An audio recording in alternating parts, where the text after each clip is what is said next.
और महाराज जी अब भगवान के मोक्ष प्रदत्व का वर्णन कर रहे हैं। त्रातु सदानो भव खगबाजा। देखिए मोक्ष प्रदत्व की भी एक बात कहनी आवश्यक है, वो कह दे। ये निर्विवाद सिद्धांत के रूप में इस बात को हम कह रहे हैं। साक्षात मोक्ष प्रदत्व केवल और केवल भगवान श्री हरि में है। फिर से सुन लें, साक्षात मोक्ष प्रदत्व केवल भगवान श्री हरि माने रामकृष्ण नारायण में है। बोले शिव जी में नहीं है क्या? शिव जी मुक्त नहीं करते हैं क्या? अरे भोले बाबा तो सदावर्त बांटते हैं। सदावर्त बांटना जानते हो?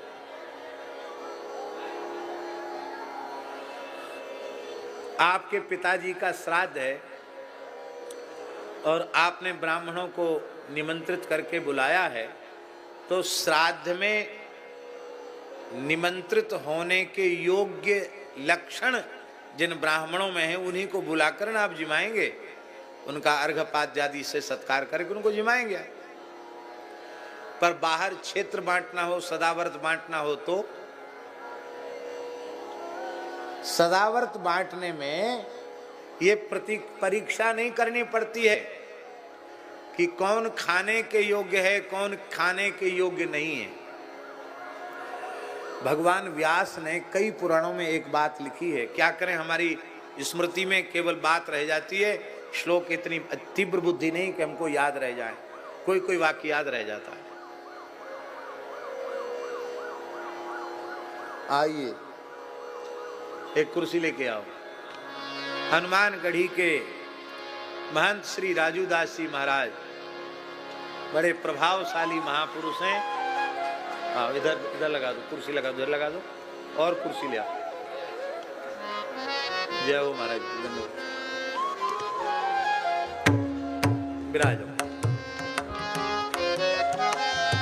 श्री राम जय राम जय जय राम, श्री राम जय राम जय जय राम, श्री राम जय राम। बस अब प्रवचन का समय भी परिपूर्ण हो रहा है, हम इसको परिपूर्ण ही कर रहे हैं, बस 2-3 मिनट की बात है। विराजे महाराज, विराजे। हाँ हाँ हाँ,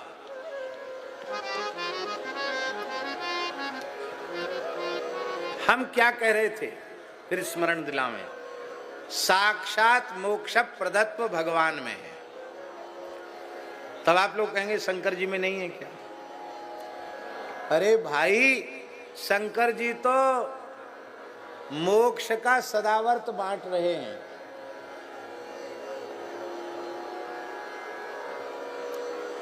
सदावर्त बांटते समय विचार नहीं किया जाता है कि कौन योग्य है कौन अयोग्य। तो हम पुराणों की बात कह रहे थे। पुराणों में, कई पुराणों में महाराज जी भगवान व्यास ने एक बात लिखी है कि अन्नदानात् परम दानम न भूतो न भविष्यति। अन्नदान से बढ़कर कोई दान अब तक न हुआ है न आगे होगा। और महाराज जी लिखा है अन्नद प्राणद प्रोक्ता। अन्न देने वाला प्राण दाता है, प्राण दाता है अन्नदाता। क्योंकि कलौ अन्नगत प्राणाः, कलयुग में अन्नगत प्राण है। बिना हम खाए पिए ना हो तो इतना बढ़िया बोलेंगे नहीं। अभी भोजन पानी बंद हो जाता ऐसे हो जाए, बोले नहीं पाएंगे। ये जो बोल रहे हैं ये भगवत प्रसाद न पावे तो सब ज्ञान ध्यान वैराग्य सब धरा रह जाएगा, सब सूत्र भूल जाएंगे, सब मूल व्याख्यान सब भूल जाएगा। अन्न की बड़ी भारी महिमा है। अन्नम ब्रह्म, इसलिए अन्न को ब्रह्म कहा गया। तो अन्न का दान प्राण दान है। और ये महाराज जी सबसे श्रेष्ठ इसलिए है क्योंकि अन्य दानों में देश काल और पात्र का विचार अत्यंत अत्यंत अपेक्षित है, पर अन्नदान में देश काल और पात्र का विवेक नहीं। प्रत्येक भूखा प्राणी अन्न का अधिकारी है, इसलिए अन्नदान से बढ़कर कोई दान नहीं।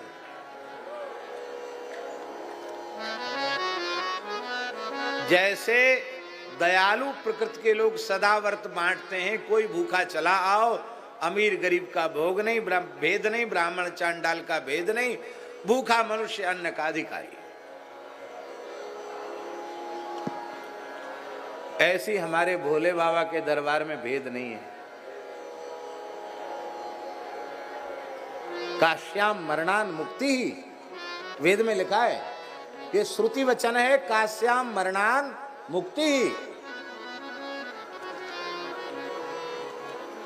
और ऋते ज्ञानान्न मुक्ति ही, ये भी श्रुति वचन है। तो इन दोनों श्रुति वचनों की एक वाक्यता कैसे होगी? यदि ऋते ज्ञानान्न मुक्ति ही स्वीकार किया जाए महाराज जी, तो काश्याम मरणान मुक्ति झूठी बात हो जाएगी। और यदि काश्याम मरणान मुक्ति स्वीकार किया जाए तो ऋते ज्ञानान्न मुक्ति ये वैदिक वचन असिद्ध हो जाएगा। हो जाएगा कि नहीं? और श्रुति वचनों में असिद्ध तो कुछ है ही नहीं है? सर्वम न्याय्यम युक्तिमत्वाद विदुषाम किम शोभनम। सर्वम न्याय्यम, सब कुछ बिल्कुल ठीक है।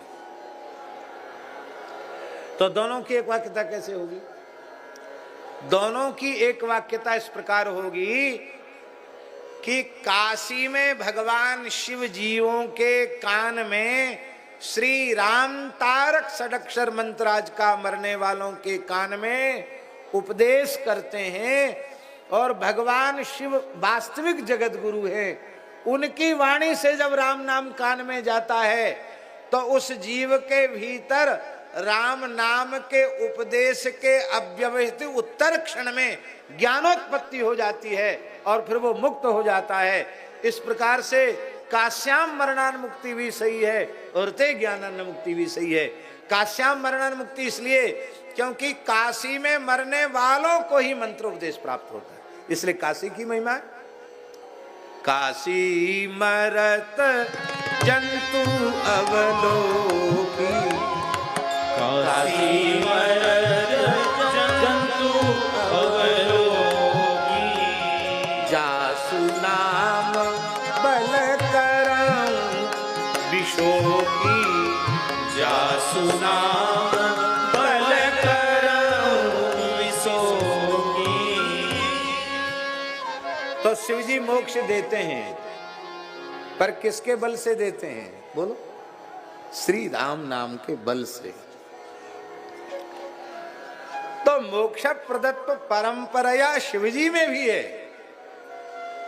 पर साक्षात भगवान में है। भगवान से शिवजी में आ रहा है। एक पुराण की कथा सुना देते हैं। आप लोग बद्री नारायण गए हैं? कौन कौन गया बद्री नारायण? वाह भाई वाह, कम लोगों ने हाथ खड़े किए। चलो, एक क्षेत्रीय लोग हैं, शायद बहुत से लोग नहीं गए होंगे। बद्री नारायण मंदिर के परिसर में बद्री नारायण भगवान के सामने एक छोटा मंदिर है। वो वहां के लोक देवता हैं। उनका नाम है घंटाकर्ण बाबा। क्या नाम है? क्या नाम है? घंटाकर्ण बाबा नाम है उनका। और वहां के वाहनों पर भी लिखा रहता जय घंटाकर्ण, ऐसा लिखा रहता। घंटाकर्ण बाबा की जय अथवा बाबा घंटाकर्ण की जय, ऐसा कुछ लिखा रहता। घंटाकर्ण नाम लिखा रहता। ये घंटाकर्ण कौन है? ये घंटाकर्ण महाराज जी पिशाच था। ये भगवान शिव का अनन्य भक्त था। भगवान शिव की कृपा से इसको अनंत ऐश्वर्य, अनंत बल, अनंत बुद्धि, सब कुछ इसको प्राप्त हो गया था। ये इतना बड़ा शिव भक्त था घंटाकर्ण कि अपने कानों में घंटा बांध के रखता था। कितना बड़ा होगा जो टनों सोने का घंटा कान में बांध के रखता था, मनो नहीं टनों। वो इसलिए बांध के रखता था भोले शंकर जी कि कहीं भगवान के नाम का कीर्तन हो रहा हो, कथा हो रही हो, तो घंटा बजा बजा के निकलता था वहां से, कहीं नारायण का नाम, उनकी कथा हमारे कान में न चली जाए। मैं शिवजी का भक्त हूं। एक दिन क्या हुआ स्वामी जी, उसके मन में वैराग्य हो गया घंटाकर्ण के मन में। बोला भोले बाबा ने सब सिद्धियां सब रिद्धियां हमको दे दी, अब तो मुझे मोक्ष चाहिए। तो शिव जी का पार्षद तो था ही, चला गया कैलाश में, बोले हमको मोक्ष दो। भगवान शंकर मुस्कुराए, तो दे सकते हैं मोक्ष, पर शिव का हृदय विष्णु है, विष्णु का हृदय शिव है। शिव से द्रोह करे और विष्णु का भक्त अपने को कहे, वो विष्णु भक्त नहीं हो सकता। अब विष्णु का भक्त अपने को कहे शिव जी से द्रोह करे, वो विष्णु भक्त नहीं। और शिव जी का भक्त और विष्णु से द्रोह करे, वो शिव भक्त नहीं। शंकर जी इस रहस्य का बोध कराना चाहते थे। पुराण की कथा है महाराज, स्कंद पुराण की। शंकर जी ने साफ मना कर दिया, बोले हमारे पास जो था हमने दे दिया, अब हम मोक्ष नहीं दे सकते। कहा आप परमात्मा हो? बोले हाँ हैं, इसमें क्या संदेह है, आप मोक्ष क्यों नहीं दे सकते? बोले सबके विभाग अलग अलग हैं। क्या? अब जल विभाग वाला अलग है, बिजली विभाग वाला अलग है। जल विभाग वाले के पास जल की समस्या लेके जाओगे तो समाधान करेगा, अब बिजली विभाग वाले के पास बिजली की समस्या लेके जाओगे तो समाधान करेगा। अब बिजली विभाग वाले के पास जल की समस्या लेके जाओ और जल विभाग वाले के पास बिजली की, कैसे समाधान होगा? तो शंकर जी ने कहा मोक्ष का विभाग नारायण के अधीन है, और तुम नारायण का नाम नहीं सुनना चाहते हो, इसलिए तुम्हारा मोक्ष तो होगा नहीं। और फिर भगवान शिव ने हरि और हर के ऐक्य का प्रतिपादन किया, हम दोनों एक हैं।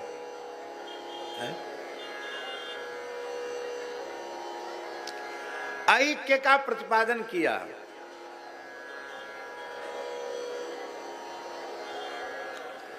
और कहा कि अब मोक्ष चाहिए तो भगवान के पास जाओ। तब उसने आकर बद्री का आश्रम में तप किया घंटाकर्ण ने। शिव भक्ति पूर्ण हुई तो नारायण भक्ति आरंभ हुई। भगवान प्रसन्न हो गए, बोले वर मांगो। बोले हमको मोक्ष चाहिए। तो भगवान बड़े हंसे, बोले मोक्ष तो भोले बाबा भी दे देते, पर तुम हमारे विरोधी थे इसलिए तुमको हमारे पास भेजा। अब हमारे में उनमें भेद मत समझो, अब चाहते क्या हो सो बताओ। बोले महाराज मैं निरंतर आपका दर्शन करता रहूं और आपके अभिषेक का जल सबसे पहले मुझे मिले, आपका अधरामृत प्रसाद सबसे पहले मुझे मिले। अब मैं आपका दर्शन, आपका पार्षद भोले बाबा को तो हुई हूं, अब आपका भी भक्त बन गया हूं, आप मुझे अपना सेवक के रूप में स्वीकार करो।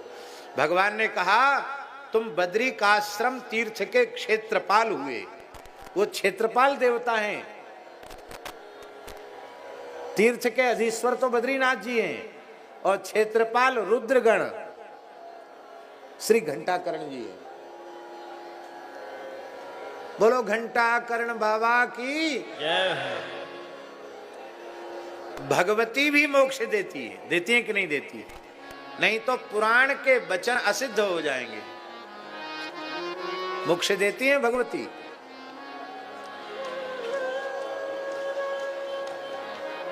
अब जब मोक्ष देती है भगवती तो पीपा जी से क्यों कह दिया?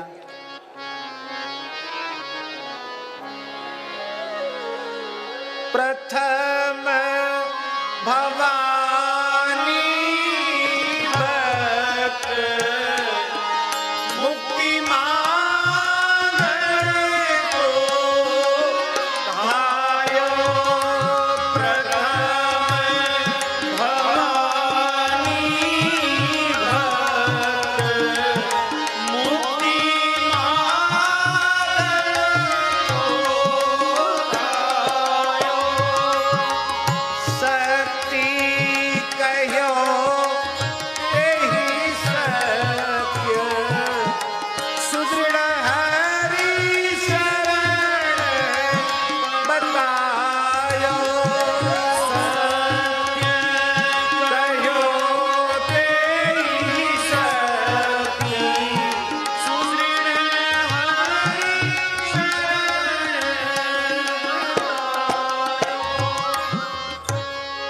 भगवती मोक्ष दे सकती है, पर पीपा जी को नहीं दिया। क्यों?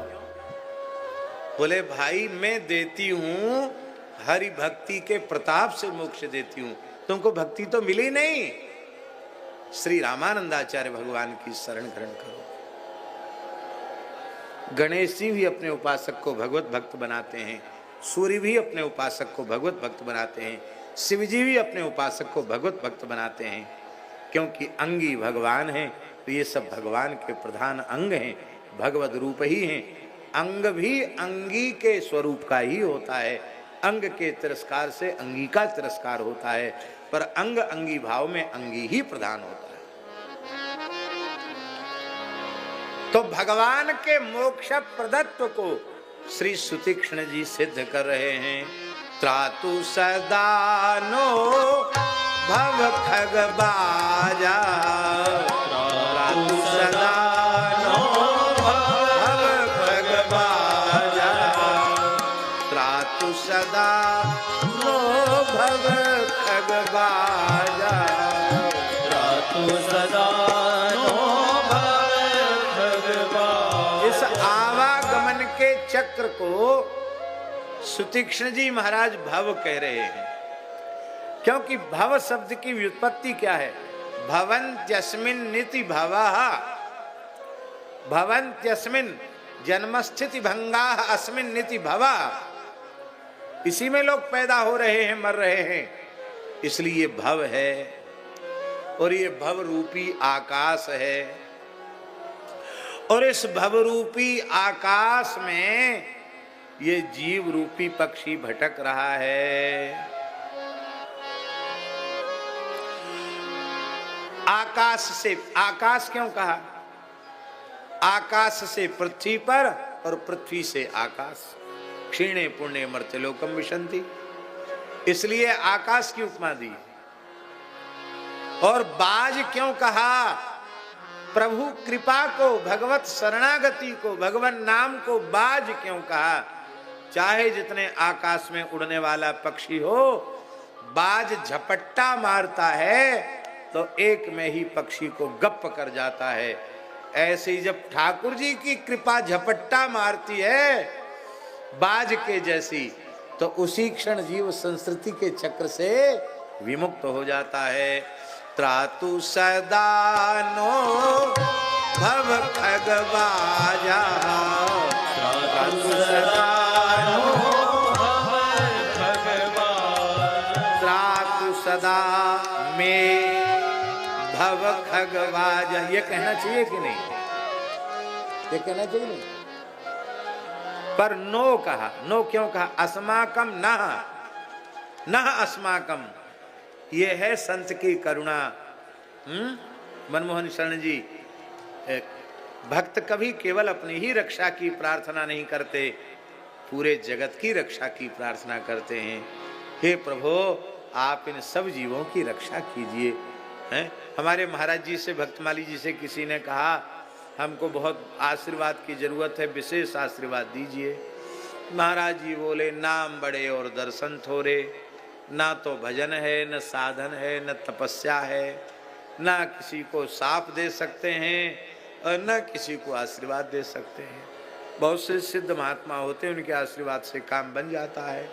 वहाँ चले जाओ, हमारी तो अड़िया खड़िया में गिनती है, साधुओं में तो गिनती है नहीं। पर वो महानुभाव किसी के द्वारा पक्के पढ़ाए हुए थे। ये मलुक पीठ की बात है। महाराज जी उसमें अस्वस्थ थे। नहीं महाराज जी, हमको अमुक ने भेजा है कि आप आशीर्वाद दोगे तो काम बन जाएगा। तो महाराज जी ने क्या उत्तर दिया? महाराज जी बोले, श्रीमान जी, मैं नित्य प्रति विश्व कल्याण की कामना करता हूँ। स्वस्थस्तु विश्वस्य खल प्रसीदताम, ध्यायन्तु भूतानि शिवम मिथो धिया, मनस्य भद्रम भजता दधोक्षजे, आवेश्यताम नो मतिरप हेतु की। मैं नित्य विश्व कल्याण की प्रार्थना भगवान से करता हूँ। आप विश्व से बाहर हुए तो आपको अलग से आशीर्वाद दिया जाए। अब विश्व से बाहर तो आप हैं नहीं, आप विश्व के ही भीतर हैं। तो भगवान से हम तो आपकी, अपने की, सबकी रक्षा की प्रार्थना करते हैं। उसी में आपको आशीर्वाद मिल गया समझ लो। हमारे में अलग से आशीर्वाद देने की सामर्थ्य नहीं।